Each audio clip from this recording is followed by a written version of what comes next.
Okay, we are now back in regular session. First up would be administrative items. Westport Stone and Sands LLC, file number 18-009 SP-S. Request for bond release of $150,000 plus interest. Yep, so that was the one that we all went to a few weeks back to look at the solar, and it's completely done. Their method of surety was a bond for $150,000, so we just need a vote to release that. Want a motion, Mr. Chair? Please.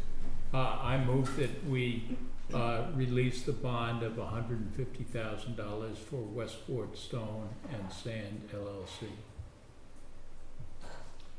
Second. All those in favor? Aye. Any opposed? Okay, next up is an approval not required, A&R for 49 Tupelo Road, file number 24-025A, request by applicant for endorsement of one new lot in parcel A for a plan of land located at 49 Tupelo Road, Assessor's Map 81, Lot 18B. Good evening, Mr. Chair of the Board, Matt Pike, on behalf of the applicant with South Coast Engineering.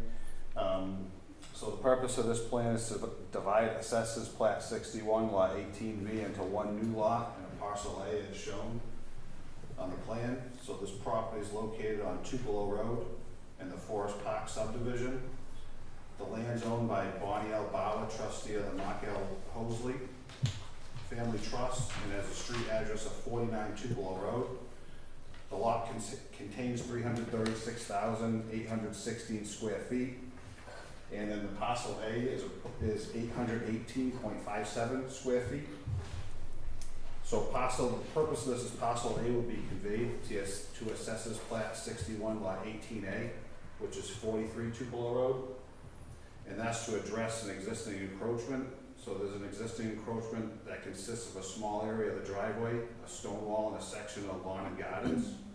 So there are no septic system components or wells in that area, and there's no proposed change in the frontage, and the lot that remains will exceed the minimum requirements for the area and upland. So like I said, the main objective of this project is to conclude an amicable settlement to the occupational use of parcel A, and it's our request that the board endorse the plan approval as not required, as the project meets all the requirements for this endorsement. Could you explain the drainage easement line?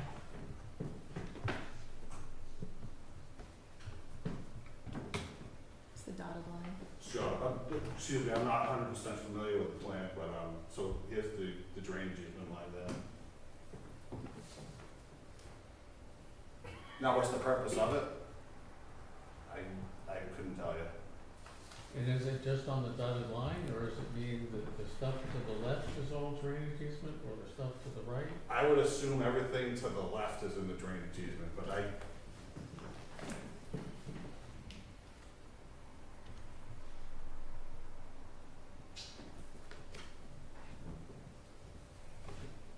Just looking at Google Maps, it looks like there's just a lot of wetlands in the back.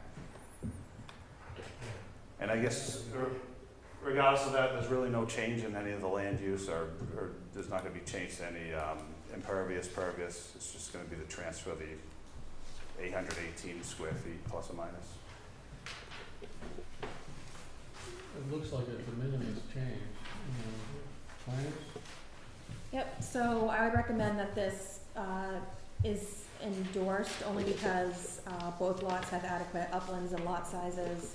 43 Tupelo has 159.28 feet of frontage, and 49 Tupelo has 152.5 feet of frontage. So nothing is being changed. Frontage-wise, both lots have adequate uplands and lot sizes. Parcel A will get the 1857 added, so I think it'll have a combined area of 162,064 square feet, and out of that, 40,624 of it will be upland. Okay. Any questions? Mr. Chair, I assume this is an agreement between the two parties. Correct. Okay. We're not making a take. Yeah, right. Okay, then I would entertain a motion. Mr. Chair, I move that we approve the A&R for 49 Tupelo Road. Second. All those in favor? Aye. Next is approval not required, A&R for 533 Horse Neck Road. File number 24-027A, request by applicant for endorsement of a 4-lot plan of land located at 533 Horse Neck Road, assessors map 73, lots 73, 74, 76. All right, good evening, Mr. Chair, Board, Matt Pike, South Coast Engineering, here on behalf of the applicant. So the purpose of this plan is to divide Assessors Plat 73, lots 73, 74, 96 into 3 new lots and 1 non-buildable parcel. So this property is located on Horse Neck Road, has a street address of 533 Horse Neck Road. The land shown in Plan Book 185, page 27. So this land is owned by the Richards Family Trust, and this new plan will supersede the division lines as shown in Plan Book 185, page 27. So currently, Lot 1 is vacant land containing 70,040 square feet of land with 195.39 feet of frontage on Horse Neck Road. Lot 2 has an existing house, well and septic, and it contains 76,040 square feet and has 192.98 feet of frontage on Horse Neck Road. Lot 3 is vacant and contains 60,186 square feet of land with 173.86 linear feet of frontage on Horse Neck Road. All the lots are 100% upland. Parcel A contains 2.88 acres of land with no frontage and is not buildable. And the purpose of that lot is going to be to sell Parcel A along with Lot 3 and give the new owner of Lot 3 the option to either keep the land or convey the parcel to an abutter. Would you say that last bit again about the purpose of Parcel A? So the purpose of Parcel A is to either convey the land along with Lot 3. And then so Lot 3 will have the option to keep the land or convey the Parcel A to an abutter. So it'll be sold together with Lot 3 as an unbuildable parcel. So is this a reconfiguration of a group that we saw Correct. about a year ago? Correct, yeah. And then that went through the Superior Court, and there was a judgment on June 18th, I believe, of this year. And what was the judgment? The judgment was the complaint was dismissed. Okay, so this is a new effort to do it again, but differently. Do it again, but differently. And I think this one might be generally more liked than the last one, because I know some of the comments were the strip of land up the, I think up the north side, and then there were some other comments, so we've done away with that, and it basically being one less buildable parcel. So, I guess the question is, was the previous A&R plan filed?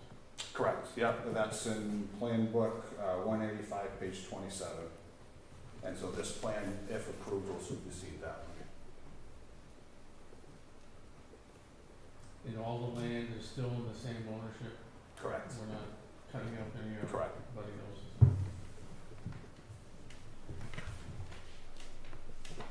Okay. Are there any questions, comments? Plans? Yep, so I would recommend, the approval of this A and R, because all of the lots have adequate, besides parcel A, have adequate uplands, frontage, and, area. And parcel A, with 2.88 acres, is already 30,000 square feet of contiguous upland, but the plan itself states that it's not buildable without further zoning relief. So, with that on the plan, I don't see an issue with this configuration. So just a quick, so procedurally, we don't have to do anything about the previous plan that we approved, because if this gets approved, it automatically supersedes. Correct. Very fine, all right.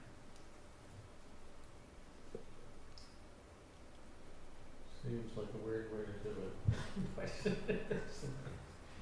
Okay, so I entertain a motion. Mr. Chair, I move that we approve the A and R for 533 Horse Neck Road. Second. All those in favor? Aye. Thank you. Next is approval not required, A and R for 0 Pine Hill Road, file number 24-023A. Request by applicant to convey the parcel A. I assume it means to convey parcel A to AP 36 lot 48 for a plan of land located at 0 Pine Hill Road, Assessor's map 36 lot 1. Where would you like me to zoom in on this map? Oh, yeah, no, that's, Right here, Up sir. to you guys, that's perfect, yep. Sorry. All right, good evening, Mr. Chair, the board, Matt Pike with South Coast Engineering on behalf of the applicant.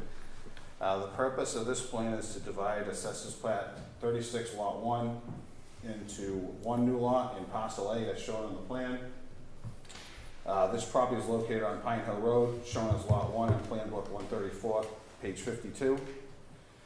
This land's owned by Greg Nicholas and has a street address at 0 Pine Hill Road. The lot contains 741,868 square feet of land, and parcel A is 5,839 square feet of land. So parcel A will be conveyed to Lee and Diane DeRoziers of 139 Donovan's Lane, and this is to address existing encroachment. The encroachment consists of a wood deck, a wood pile, and then some lawn area. There's no septic system components or well in the area. There's no proposed change to frontage. Total area of 139 Donovan's Lane will increase from 12,420 square feet to 18,259 square feet. And as I said, main objective of this project is to conclude an amicable settlement to the occupational use of parcel A. And it's my request that the board endorse the plan and approval not required, as it meets all the requirements of the endorsement. So, what is that, I believe, rectangle? This is the part, that's the parcel that would be conveyed. No, I mean, the little dotted one. Where the lots join. To the left, right there.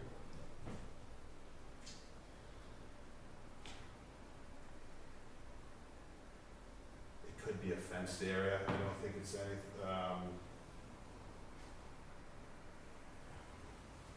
actually, that's a garden area, so yeah, so that's a fenced-in garden.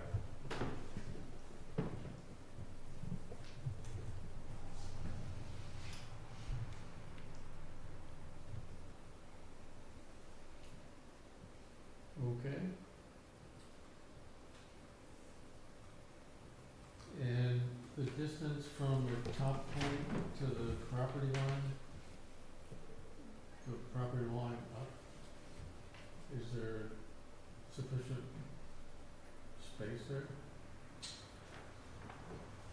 I can give you an estimate, there's a timeline here, I can estimate from there, any way to not have a thing.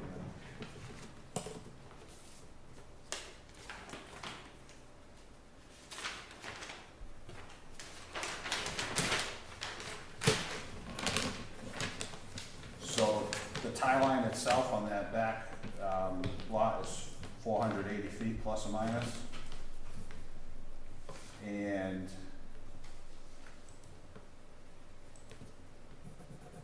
the length of this is gonna be 25 feet distance from here to here, so you're still gonna have 440 feet plus to the. Okay, any questions, comments? Is this just being done to, I mean, I see the wood pile, right, so that's an encroachment, and you're trying to add this. I just don't understand the reason for this strange shape. Could it not have been a simple rectangle? I don't think the applicant wants to give up any, river frontage. So the reason. Well, okay, river frontage, but then the reason for it, that northeast extension of the lot lines, right? I don't know what that's- Rather than come straight down? The northeast corner there. I mean, is there something up there that they're, There could be a tree, there could be certain tree lines or whatnot that they just follow to make that line, yeah.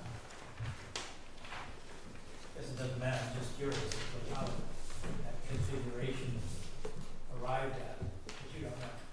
I'm not aware. You just come up here and present it and. I'm doing my best, right, yeah. Well, I think it's, we get a lot of weird things, but this one makes the house lot more conforming, right? Correct, yeah, it increases it to, 18. 18,259. Maybe gives them more room for a septic system. Could be. Applies. Okay, any motion? Mr. Chair, I move that we approve the A and R for 0 Pine Hill Road. Second. All those in favor? Aye. Short-term Thank you. rental committee. Appointment recommendations to the select board. So in August, the select board requested that the planning board provide them a recommendation on who should round out the last membership, or last member of that board. Jim Whiten has nominated Steve Foers, and we had another individual named Stephen Kozer who also submitted his name for the planning board to consider. I forwarded in your packets, you have the background of both of these individuals. So we just need a motion from the planning board to pick one of these two individuals to refer to the select board to then have the committee completely reformed. So, is this officially a subcommittee of the planning board? It is the select board, actually. Select- That's why the select board would be appointing them. So this is a recommendation from the planning board to the select board then? Yes, because the last position that rounded out this committee was the Board of Health, and no one from the Board of Health wanted to continue to participate on this committee. So I'd asked the select board to allow the planning board to pick the last person. So I think it'll be more of just a formality when it goes to them, but, you know, it's ultimately up to the select board.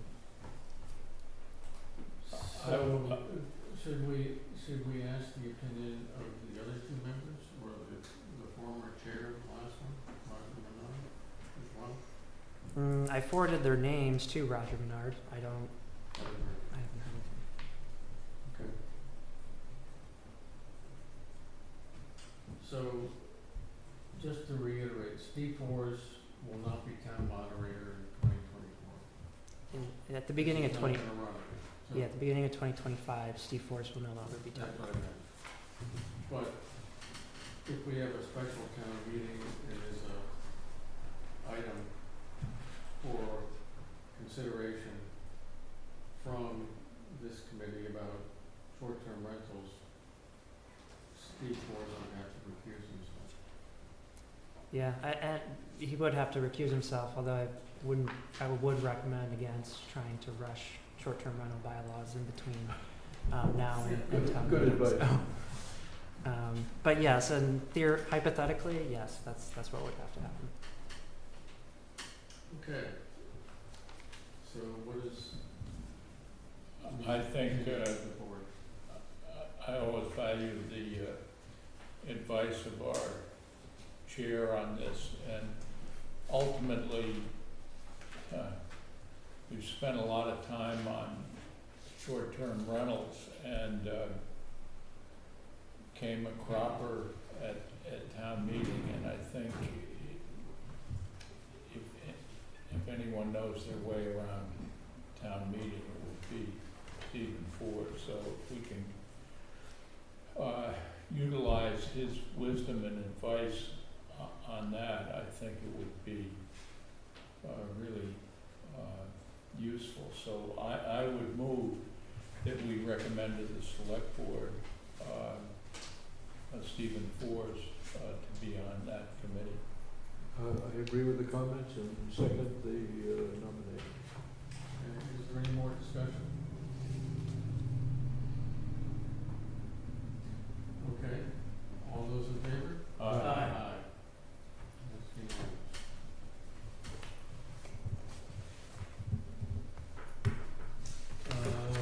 Lunch with Senator Roberts. So Jim and John I have spoken with both of them, so that they'd be interested in attending a luncheon with Senator Rodriguez at Portas da Cidade, on October 23rd at 12:30.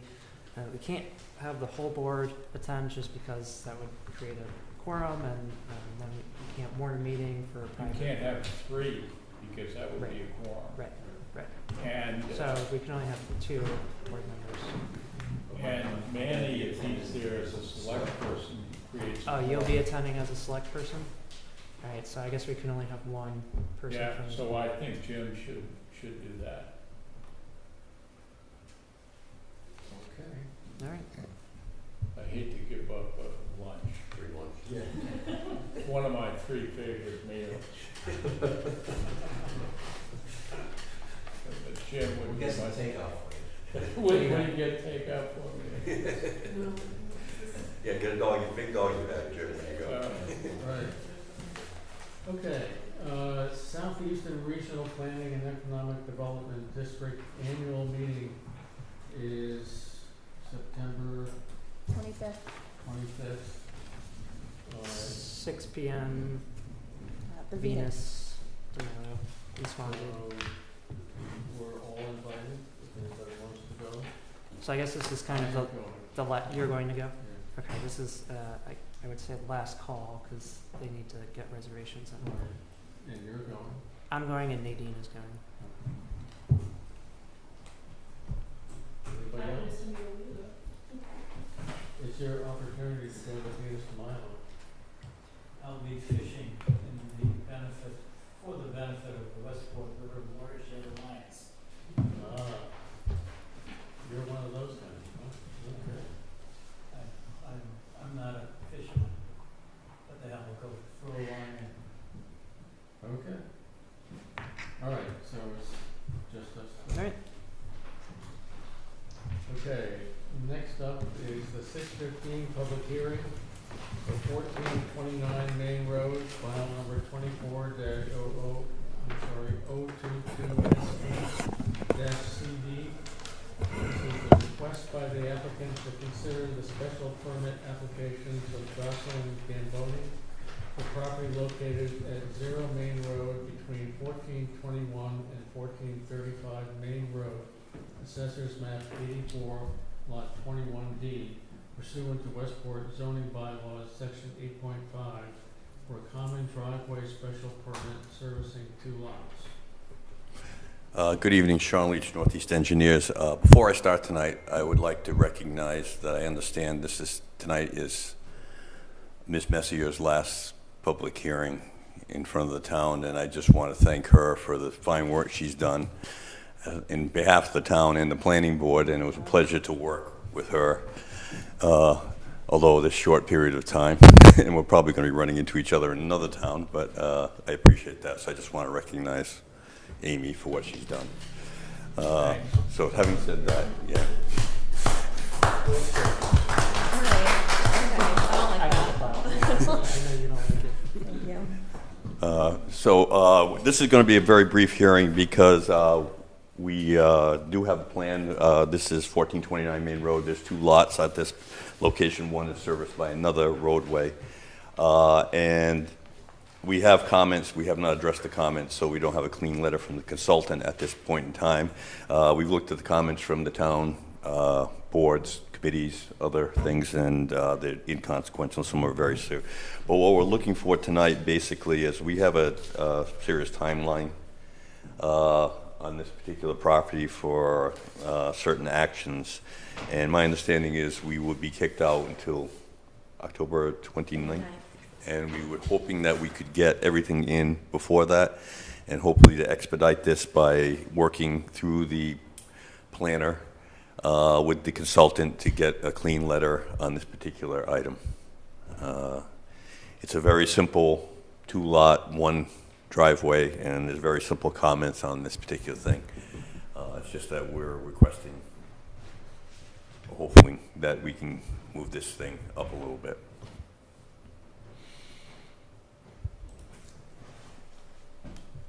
So do we have a plan? Should have a plan. Have it here, yeah. Right here. Let's see the plan. Here we go. This is the plan. There are 2 lots. One has frontage on this way, one has frontage on Main Road, and we're creating a common drive to service both the uplands, so we don't have to disturb any wetlands. We don't have to disturb minimal disturbance for 2 lots, 1 driveway, essentially servicing both lots. Geometry and everything meets the requirement. What we'd be looking for basically is an approval of this, and we have a grading plan and a profile that we submitted, and there's some action items they wanted to add to the plan. Again, it's a very simple plan, servicing the upland portion of 2 lots without disturbing anything else around it. This is just to the south of Cornell Road, this particular common drive and this particular lot. Both lots obviously are an endorsed Form A, which was endorsed a couple months ago. We're just looking for this common drive. So we're hoping that basically we can work with the town consultant, the peer reviewer, to clean up, to get a clean letter and then come into the board, you know, basically a little sooner than 7 weeks, 8 weeks, 7 weeks. So are you creating lot 3B? or Nope, is they've all been created. Both lots have been created prior to this, and what we're doing is just servicing from Main Road, a common drive that will service a house lot and a house lot here. Does that drive already exist or not? No, it does not. Macy's Lane does exist, doesn't it? What's that? Macy's Lane does exist, that's physical. Yes, yeah, Macy's Lane does exist. And the preference obviously is to come off Main Road to service that, because there's a large wetlands, although we could cross that with a huge amount of basically permitting to get across the wetlands for the access, the only portion of the upland. This makes a lot more sense for less disturbance and easier access to Main Road than going out to Cornell. So this is merely an easement plan.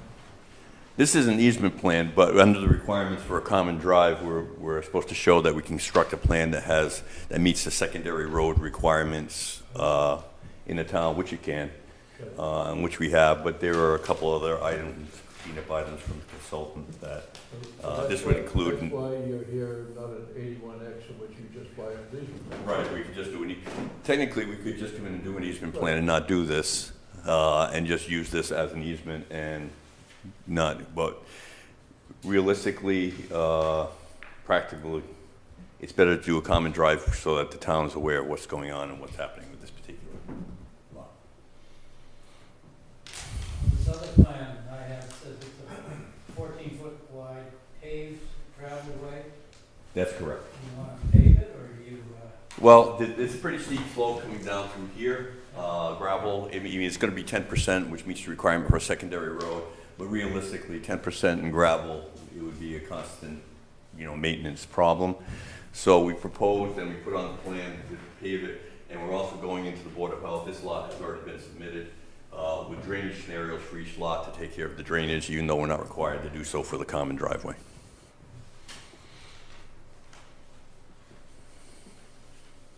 So there's no houses on either lot right now? No, that's correct. And It's this- a vacant lot right now. This is just south of Gell's Way, right? That's correct. And Gell's Way was part of that same division of land that created these things on Macy Lane. Correct. For Gelke, Bob Gelke.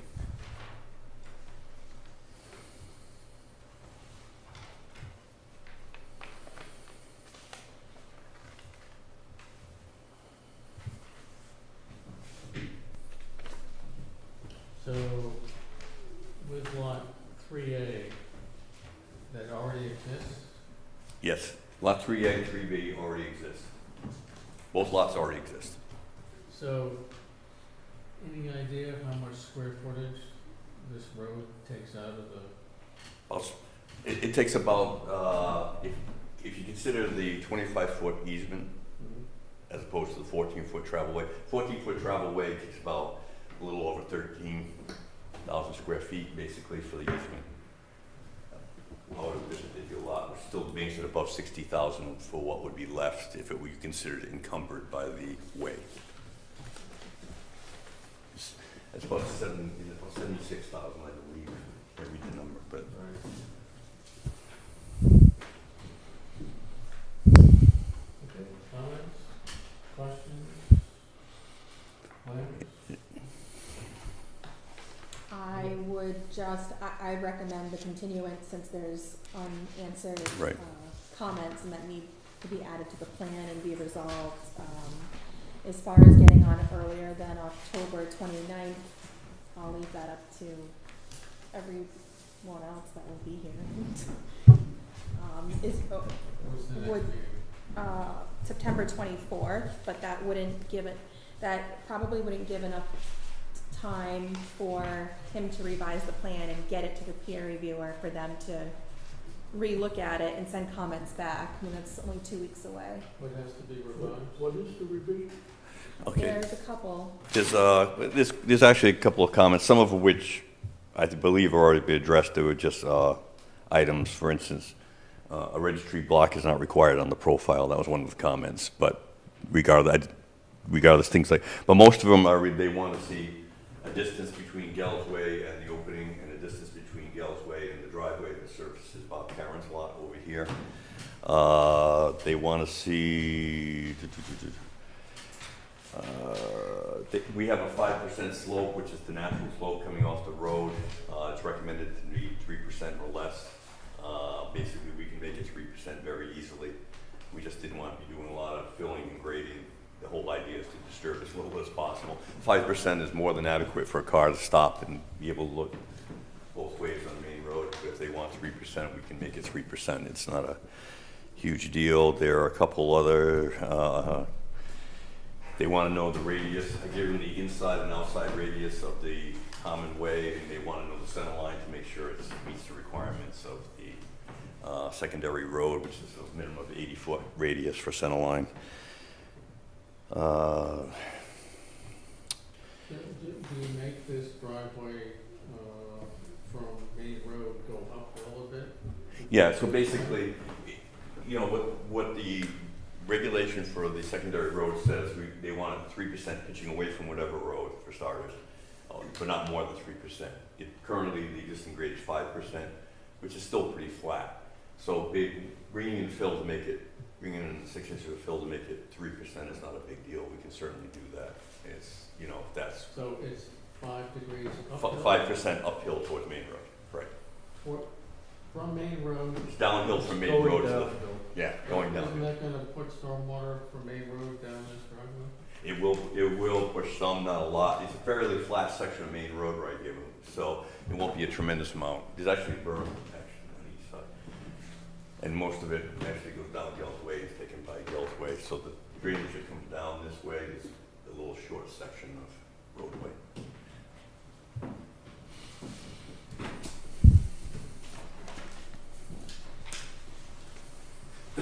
Again, we put on the plan to address the stormwater, Board of Health addressed stormwater for both these houses, and we're doing infiltration for both the houses. These are all very good soils, Class A, Class B soils.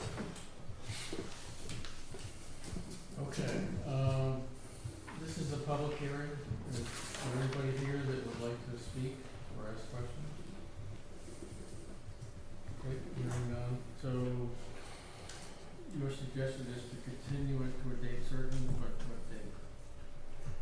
I would leave that up to the I- workload of public I would- hearings and, Would say that the next hearing date that's available is October 29th, is that correct? So, I mean, typically the board only hears 3 hearings on one night. We've had other people make similar sort of requests, and we've said, no, we'll put you at the next available date. So in holding with what the board has traditionally done, the October 29th would be the next So date. October 29th is a problem for you. There's one of the owners, Mr. Chico's here, there is a problem with certain benchmarks they have to meet to close on the property. And one of them is this particular item as far as getting a special permit for a common drive. Mr. Chairman, I think this is the additions that need to be made to the plan, really the distance from the adjacent driveways, is of interest, but it's not directly related to the easement. I think I would be willing to approve this subject to plan modification, changing the entry slope grade to 3% from 5%. I think we could make the changes and get a clean letter if that's the way you want. It's not a difficult thing, in my opinion. the conditions. Okay. I'm just gonna get the findings of fact and conditions that I drafted for this. So if you do want to make a decision,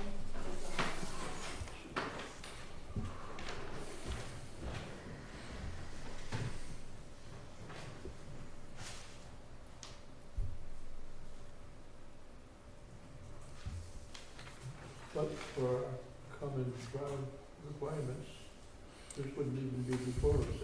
He could file an easement plan, Right. registry, without coming before the board.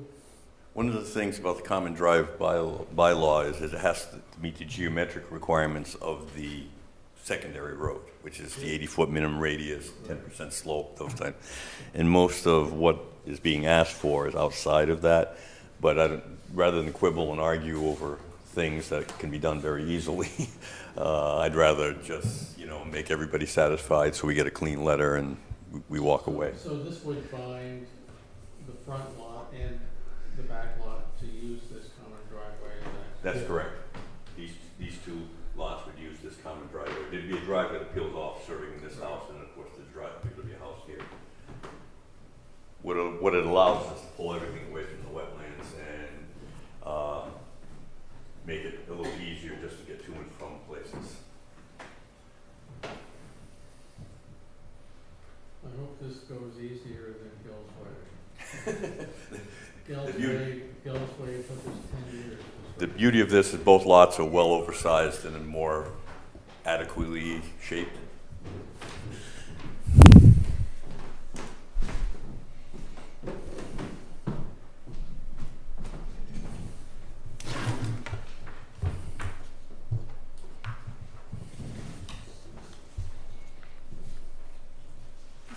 This one's back.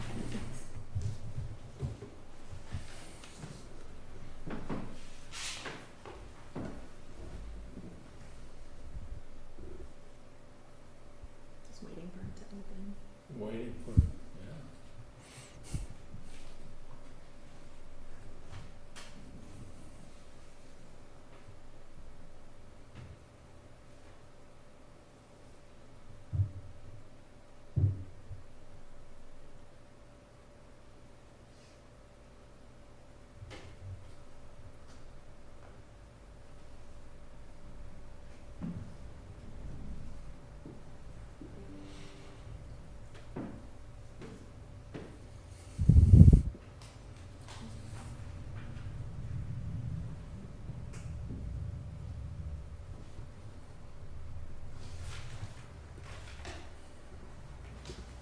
Okay.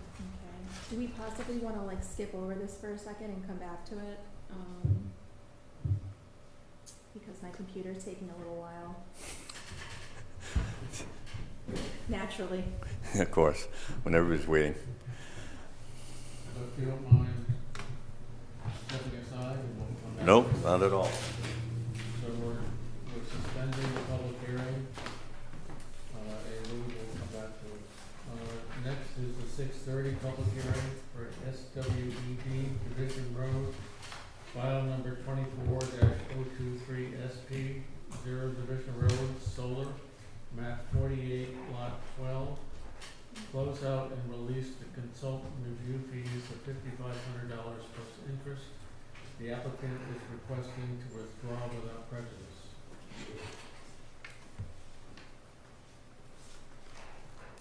You need a motion on that?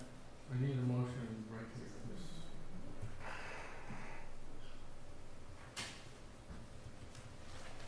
this. Mr. Chairman, if I may, before you make a motion, just to explain. So as you all know, the application that we had received for this was very deficient in terms of its wetlands delineation, and that could have a very substantial impact on where different features that are proposed in the plan could be located on the site. And so we had,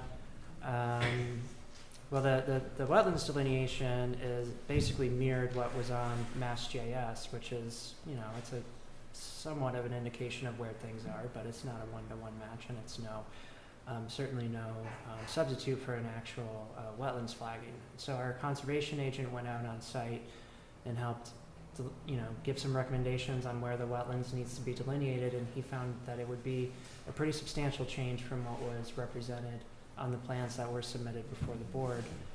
There's also some disputes about an access easement or something to that effect between an adjacent property owner and the applicant.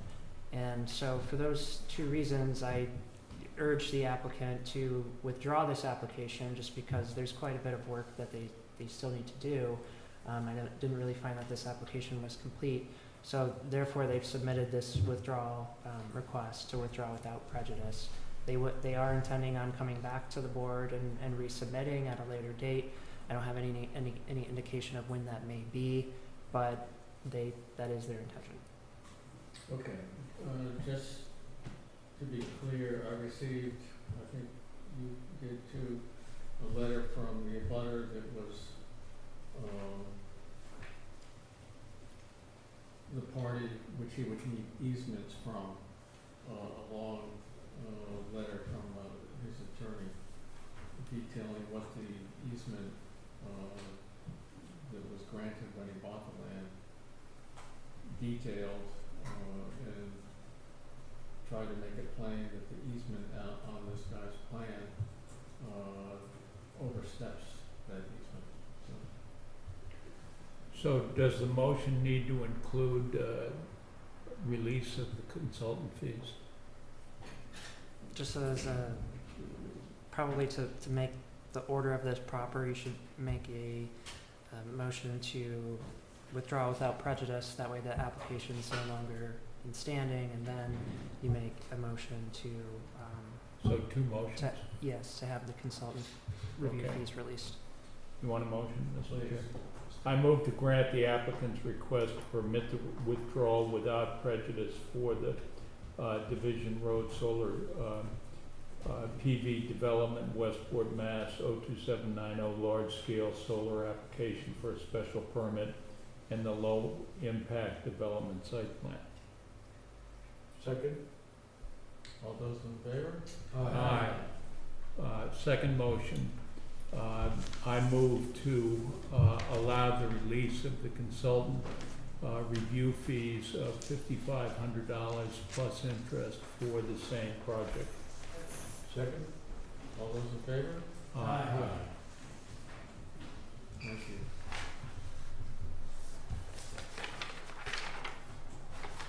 Are you ready to go back? Amy? No. Just keep going. Could you, maybe if you went back to your station and plugged in the computer and printed it? I can't, it Because won't you- even open. Well, I know, but if you're hardwired, it might, Um, or is it on the drive, or is it? no, safe it's just, it's on my left side. local?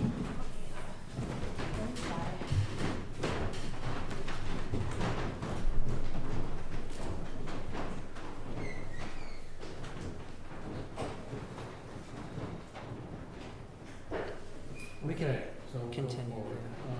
Next is the 6:45 public hearing for Burks v. Twing, or 5 Twing, I don't know. File number 24-017 SPA at 146 State Road for James Burke. The applicant is requesting a continuance. This applicant is requesting a continuance. There's some, a couple of items that he still needed to have prepared on his site plan, and so, you know, I've touched, this applicant has continued a number of times. I did say to him that, we would really prefer that the next time you come, you know, reschedule this for, that you're actually gonna be ready to come in before the board. So he's requesting a continuance to, October 15th, at 6:45. He has said that they'll be ready to come before the board at that time. Want a motion? Please. I move that we allow Burks v. Twin to be continued to October 15th at 6:45.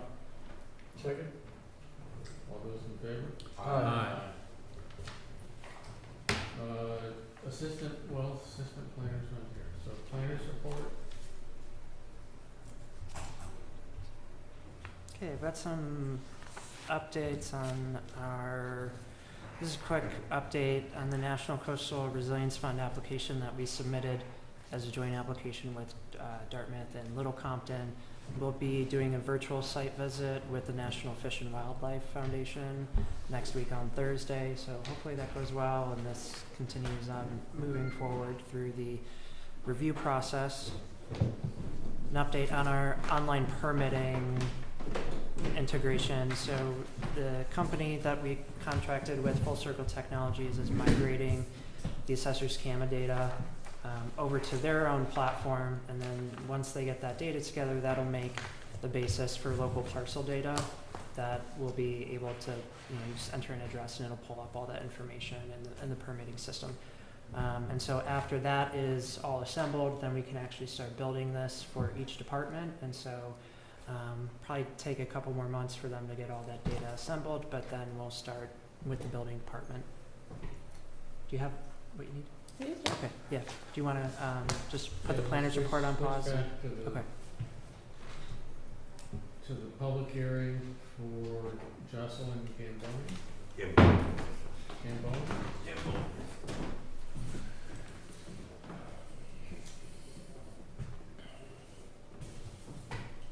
Okay, so, under sample findings, after reviewing this, I have that, the board found that the project was as presented, enhances public safety by reducing the number of and frequency of points at which vehicles may enter the ways by the public. The two lots will use the shared driveway as one access point onto Main Road, and the project as presented will preserve, protect, and enhance environmentally sensitive land by reducing the area of land that is cleared, excavated, filled, and/or covered with impervious material. Under conditions, besides some boilerplate ones that we always have, I had the endorsed plan, submittal and recording of a homeowners association meeting the conditions of section 21.3.12 of the town zoning bylaws. The stormwater management systems shall be designed to comply with the Board of Health stormwater regulations. Septic systems for each lot shall be designed to comply with Title V and the Westport Board of Health rules and regulations. The integrity of the edge of the public roadway pavement shall be protected, and stormwater, sand, silt, mulch, and other debris shall be kept off the road and out of the town drainage system. Upon completion of the project, the applicant shall ensure that the edge of the paved road is supported and not undermined. Any construction damage to the edge of the town road shall be repaired by the applicant.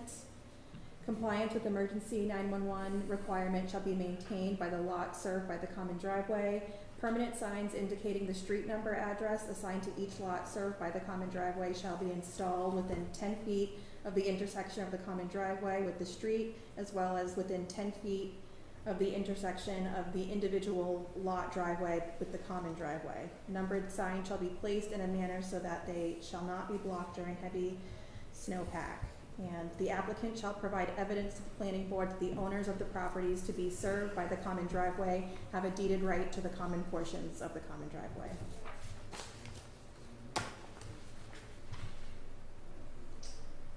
Okay, so, Bob, do you wanna, Yes, Mr. Chair, I would make a motion that the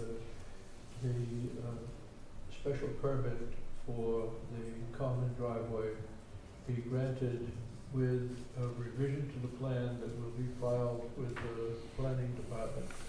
And that revision will provide the separation from adjacent, the distances from adjacent driveways along Main Road, and will modify the entrance slope from 5% to 3%.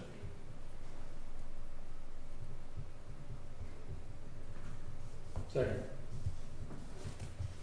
Any discussion? Is there anybody here, this is a public hearing, that would like to speak before we make a decision? No. Okay, so all those in favor? Aye. Thank you very much. Thank you. And good luck, Amy. Thank you. You were right, what is it? Do you find that Okay. that didn't, I don't know. didn't we got it from others, essentially? So we wanna continue with the planners reports? Yeah.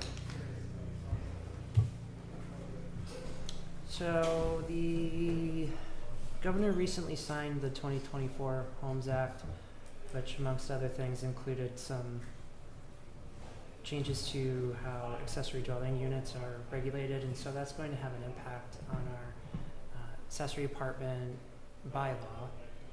And so I'll just go over a couple of those. We can no longer require special permits for detached accessory dwelling units. We can require accessory dwelling units to have site plan review, but KP Law was on a webinar earlier today, and the guidance that they gave was that if you're really only looking at some minimal criteria like parking or screening, you can really streamline the process and not have to clog up a planning board's docket with these types of requests. So if you could just go to the building inspector. You can't require owner occupancy in the primary unit or the accessory dwelling unit.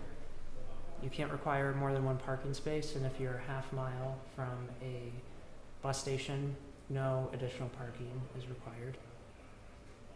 You can permit you can permit multiple ADUs, but the statute requires that it has a special permit.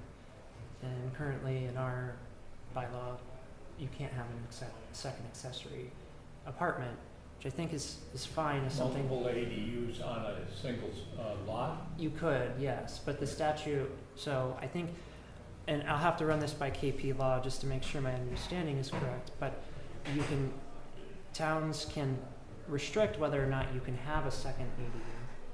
But if you allow a second ADU, per the state statute, it has to be by special permit.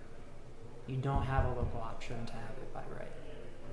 So if somebody comes and wants to put two, both of them are by special permit, or just Just the one. the one? And that's if, Can we choose which one? whichever one comes first. I don't know. That's a good question. If they come to apply at the same time, I don't know. I mean, if they're in tandem, didn't they say they had a 900 square feet cap? So if you wanted to go over that, they would need a special permit. Well, he's saying which unit would receive the special permit. I'm just saying if there's a smaller one and a larger one, then the smaller one would probably. Yeah, I don't know.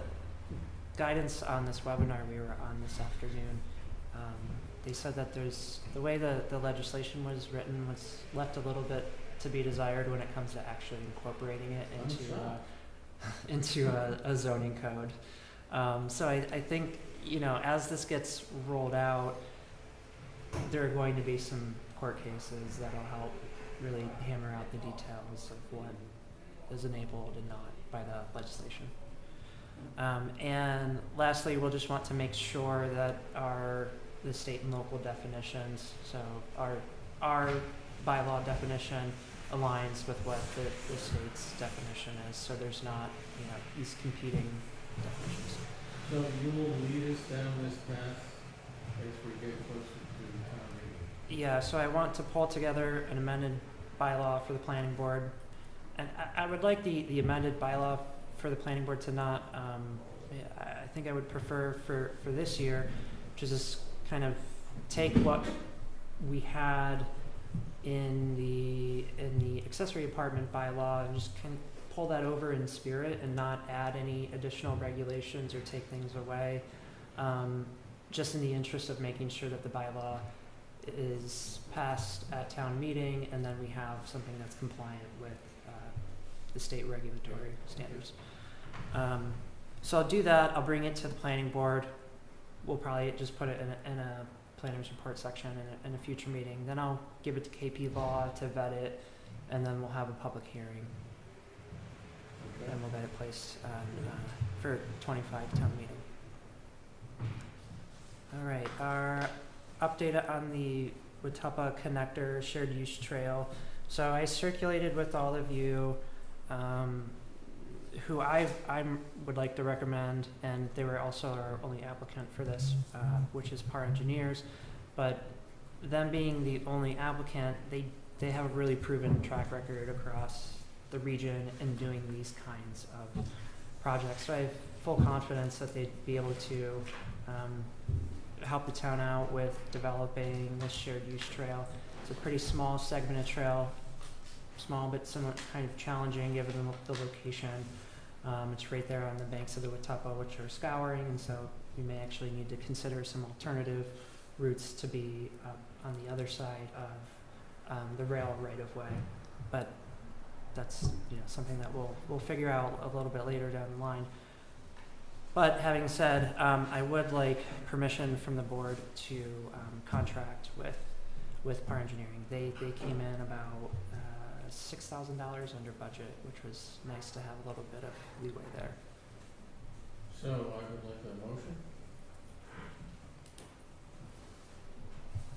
to recommend PAR Engineering For the contract. for the Watuppa connector? Yep.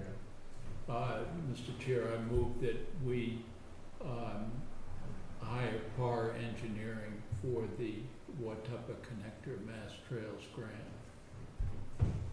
Second. All those in favor? Aye.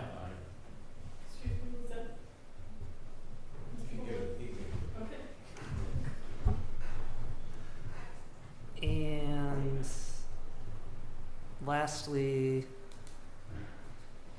there is a grant that the Buzzards Bay Coalition has made me aware of called the Culver Aquatic Organism Passage Grant. And I talked to the select board about this. This will be old news for you, Danny.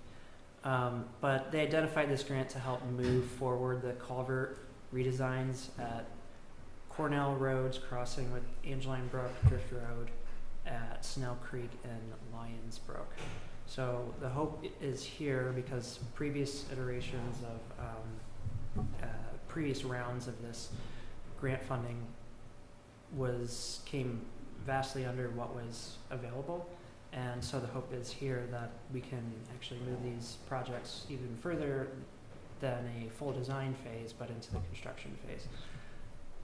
Will that happen? I don't know. Submit the application later this month and find out, but we should at least be able to continue designing the culverts towards full design.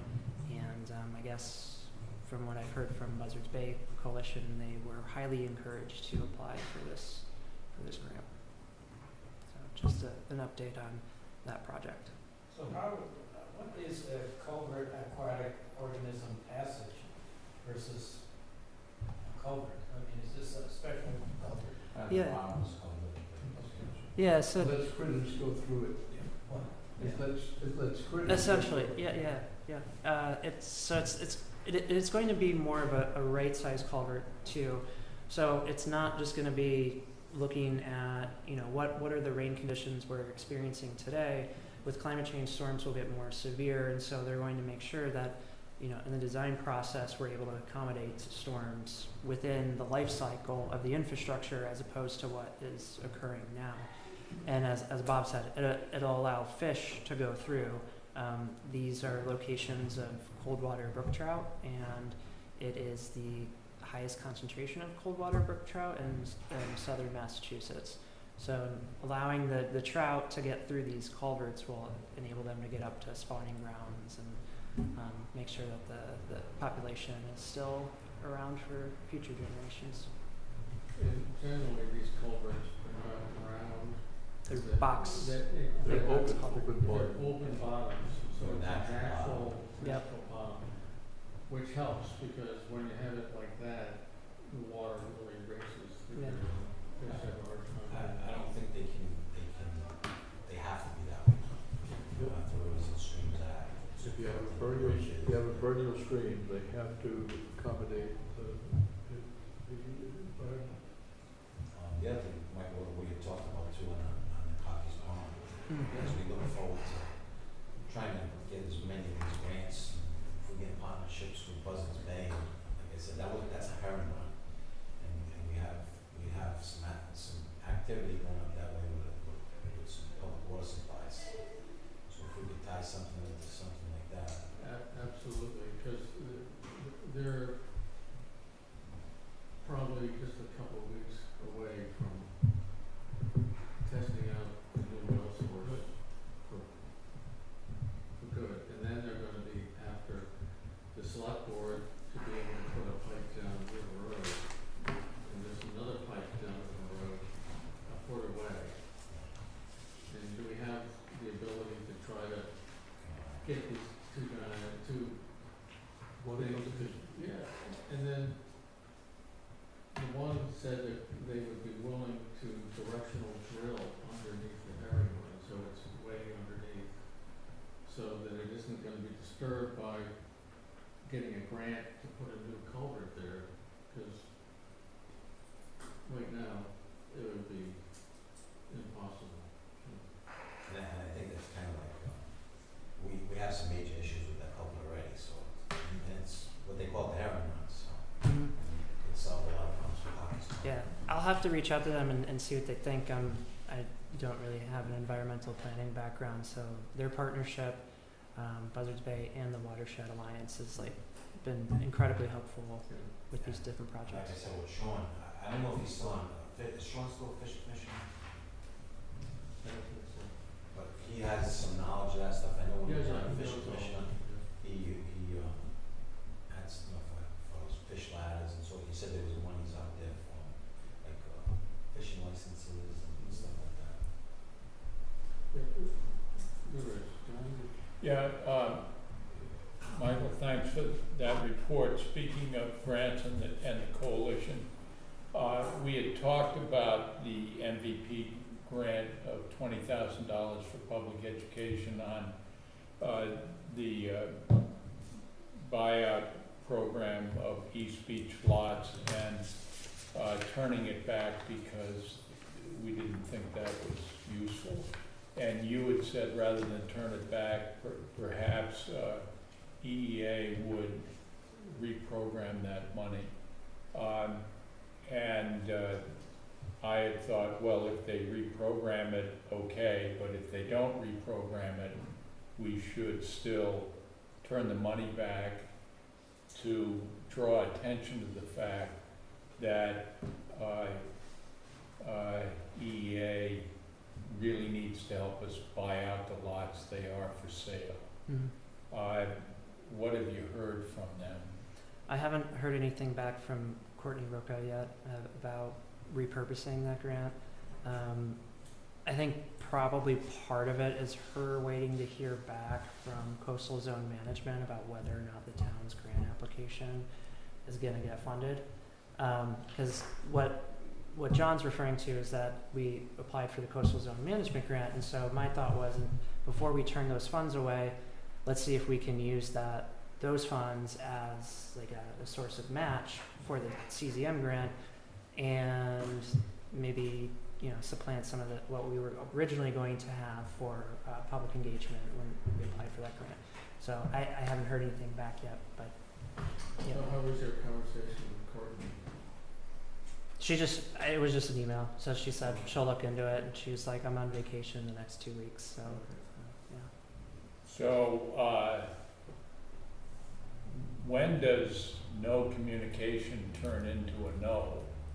At which point we should say, Yeah, we are getting, I haven't received a contract yet, so once a contract is in hand, then it's time to make a decision.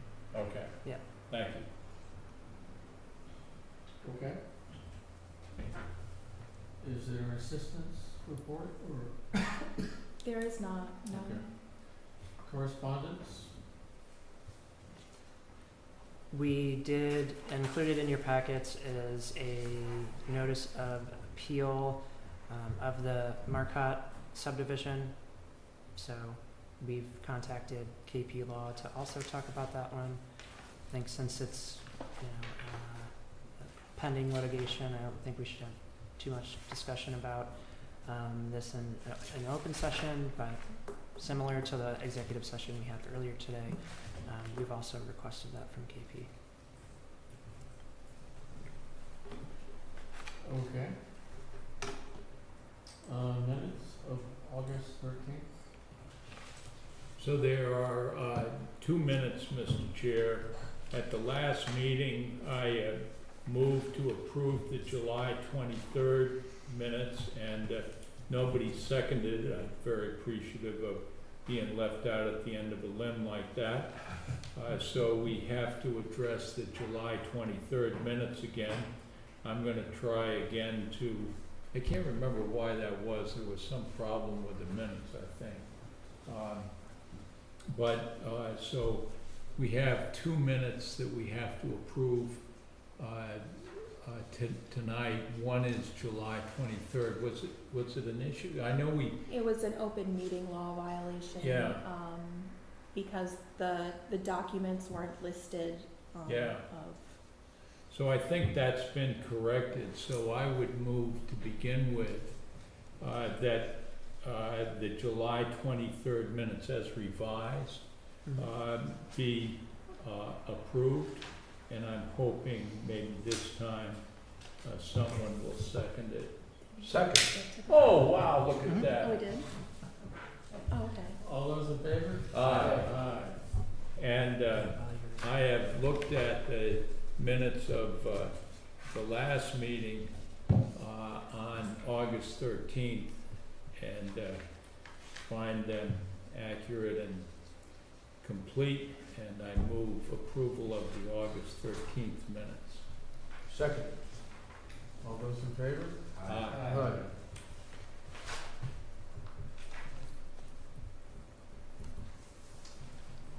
Matters not reasonably anticipated within 48 hours.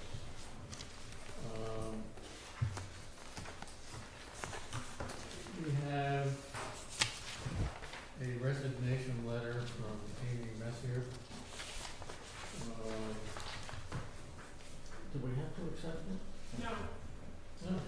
I think we should just fold up Sorry, shop. say that out loud. Just fold up shop, declare the end of the planning department. Right. So, she called me before she sent the letter, and although I wasn't shocked, I was taken aback and called her back and said what a good job she's been doing here. And really, I wish her well. I think it's a good move for her, not so good for us.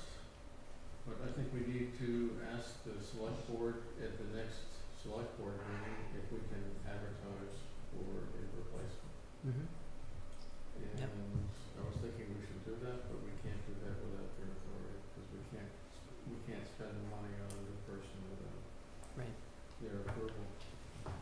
Maybe 2 people will be needed, who knows? I don't know anyone two could do it, Yeah.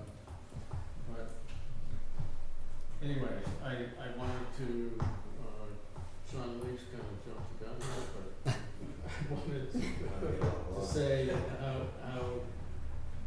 how much I enjoyed working with Amy. And I think she did a super job, in the transition from our previous planner to the new planner, and kept us all going. Yes, here. Here. Whatever happened to our previous planner? Is he still around somewhere? I think he became a town administrator somewhere. There's a That is a few, little bit, there is a future for planners, huh? So, the other thing I just wanted to say is, Serpent has begun an environmental, committee, which they've never had before. And to try to deal with the environmental issues for the whole region as a whole, as opposed to always individual towns and cities. So, I've been appointed to that, Good. and we'll see what happens. They had their first meeting this morning, which I was unable to attend, but I will report. And I think we're gonna have to reach out to both Buzzards Bay and Westport Watershed Alliance for some of these issues. Yeah.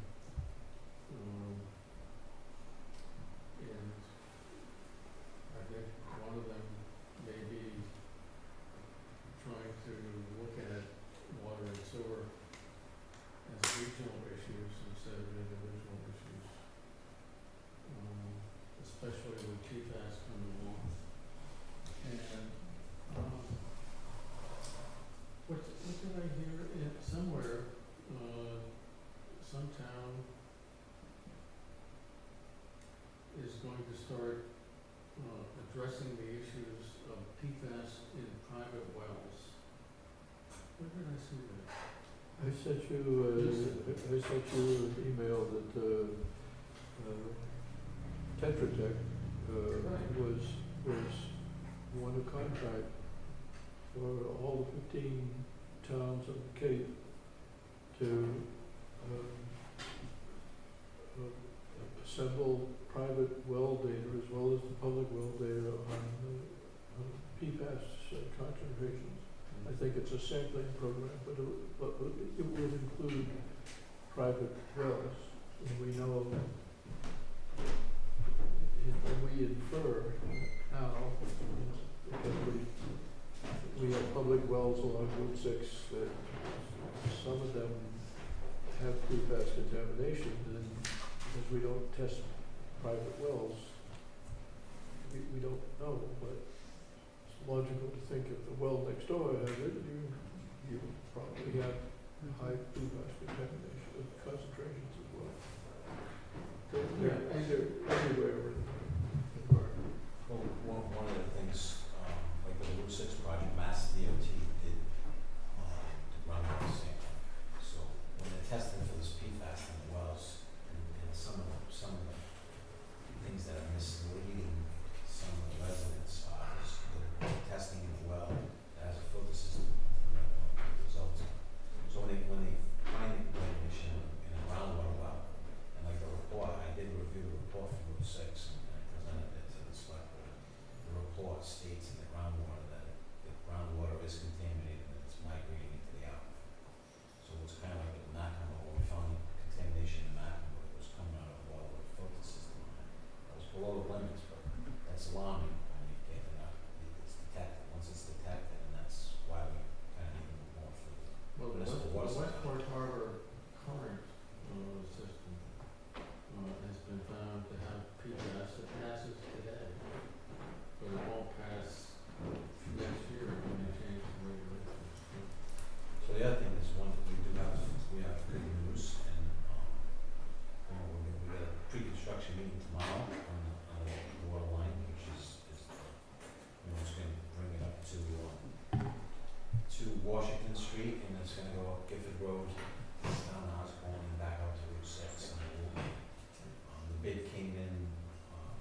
thinking about, sewer, regional sewer Regional sewer what? access, so that, you know, Fall River is the Fall River system, and they allow other towns like Tiverton and Somerset, Freetown, Freetown, just to tie in, but they charge 50 to 70% more than they charge people in Fall River Yeah. to the town. We just had a very good thing on that also. So we did meet with Fall River and we came up with an agreement. And we are paying the back water bill. Good. And one of the problems with that was, I guess it arose in 2017 when the issue came up. And in 2017, we were supposed to renegotiate that. So I think we were paying, the Westport users were paying 70% more. Alright. And this new agreement that we have is gonna bring it down to 5%. 5%. Right. And this is why we're getting. So 5% more, is that what you mean, man? 5% more than Fall River. Yeah. Instead of 70. Wow. So it's, Yeah. and they want the customers, and more customers, they'll probably, you know, we never see things go down, but that's one of the things that Yeah. Florida's been saying. If they got more customers, they could provide the service a little. Because Westport's mostly Fall River retirees anyway, so. And the water's ours, you know, Yeah, I mean, they got the yeah, rights to it, but yeah. it's coming from Westport, so. I mean, that was big, and they are looking to pursue, a regional interconnect to Dartmouth. So Dartmouth has sewer water capacity problems, Florida has surplus water and surplus sewage capacity. So environmentally, it'll be a win for everybody. So the thing that I was thinking about in the whole Serpent region, which includes New Bedford, Taunton, is, after talking with Bob, is to create a regional thing that's independent of Fall River, New Bedford. Fall River and New Bedford would still be using it, but this new, different entity would own the treatment facility. Fall River would own all their sewer infrastructure, we would own our sewer infrastructure, but we would be on a par. And perhaps this larger entity could help with grant funding, with bonding, with, designing Management. and managing. I mean, if we get sewer with not many customers, and that's what will happen at first, how are we gonna manage it? Who's gonna be on the other Like side an of the phone? MWRA district. Right, exactly. Yeah. You know, for the Fall River, Taunton watershed, upper and lower, Yeah. for the New Bedford watershed, or wherever, to me, it seems to make sense, because most of the money that was spent to start these things and upgrade them is all the federal and state money, not the local money. And that's why this growing income is, there was a lot of confusion, and we're not raising taxes to do this, we're not forcing anybody to come in, but if the need becomes, it's there, and we know the need's there, it's just, many of these people couldn't afford it, and they were actually afraid. Mr. Chair, you want a motion to adjourn? Yes, please. So I just moved. wanna make, can I just, quick thing, just on, follow up on Michael's email about the survey of the Serpent survey of the old Westport High School. So, and I said, think you know, and it's been approved by the select board, and $13,500. They might be able, and I think you know this though, but there's a whole stash of drawings of the old high school, which was built in different phases. So if they have Serpent, whoever the team is, should have access to those drawings, it might expedite things a little bit. I mean, it's a big building, it's 155,000 square feet. It's 3.5 acres of floor space, so, it might help them. Who has those drawings? Well, I'm not absolutely sure, I think Jim Hartnett will tell you, because when this came up, before he became town administrator, I think I talked to him about it, and he said they do exist. The school department has them. Oh, okay, I had asked Jim earlier today. okay, good, thanks, Amy. And did they say at any time, like, on how long the timeline is for this? They have, it depends on, For the- Kevin Ham. I, Is that his name? yeah, so the whole process he expects will take until December. I got the contract today, just put in a little bit of buffer until March, but he said realistically the work would take until December. And the actual like surveying in the building, he said will only take 4 days.